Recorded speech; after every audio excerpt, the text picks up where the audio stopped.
Father, why couldn't Mother come with us to the moon? Oh, Jim, your mother was nagging me too much. Now don't you go and make the same mistake. But little Jim was full of so many questions. What had happened to Earth that left it so inhospitable? Also, what had they done to the moon to make it so easy to breathe there? That was a question for another time. So instead, little Jim asked his father, I'm just his stepfather, thank you. Oh, sorry, stepfather. Little Jim asked his stepfather what had led to Earth becoming so ravaged by fires, natural disasters, flooding, and lots of really bad stuff. So why didn't we do anything about climate change? But little Jim's father didn't want to talk to him.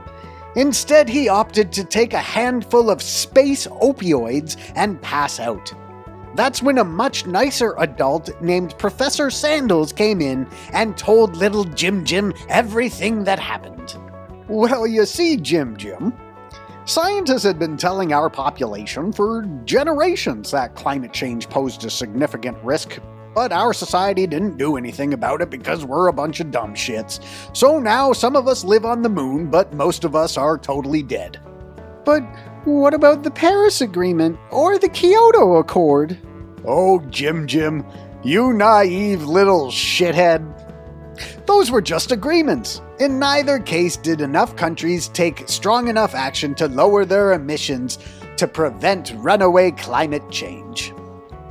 But why would all those countries agree to reduce their emissions but then just not do it? Well, Jim, because that was the easiest thing for them to do at the time. 99% of the time, humans are just doing whatever is the easiest and most convenient thing for them to do personally.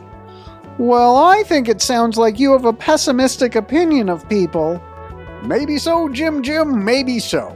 But the Kyoto Protocol was agreed to in the 1990s, and you and me are having this discussion on the moon. So you tell me how I should feel about people, Jim. You tell me. So we should protest then.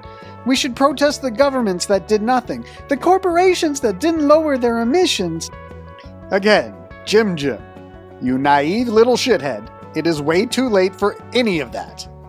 Do you want to know how you can help the problem now? Yes, definitely. Please tell me how. Make money. Make as much money as you possibly can. Steal it if you have to. Come across it by whatever nefarious means fit within your ethical boundaries and invest that money into renewable energy projects. But don't stop there. Just keep getting as rich as possible and funneling that money into positive stuff over and over again. But what if we had a big protest with all the people who feel like we do and the power of our collective voice? Nope. We tried all that and it didn't do shit. The people who were already concerned about climate change were like, yeah, woo, save the planet. But it just spurs on this B group to go, no, those smelly hippies don't know what they're talking about.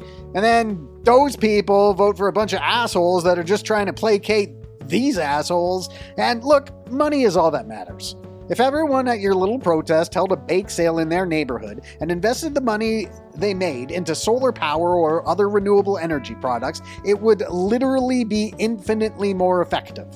Another option is to follow in this dickhead's footsteps. Develop an addiction to space opioids. The world will still be a shit show, but you'll be less aware of it. Oh, well, where do I even get space opioids? Well, as luck may have it, I actually have some here with me. I'll give you these for free, and if you decide you like them, you can purchase some more from me later. You mean just like in a 1980s Say No to Drugs commercial? Jim, how the fuck would you know what those were like? How was your day, my loving husband? Excellent. I created a new customer for our space opioid business. Oh, terrific.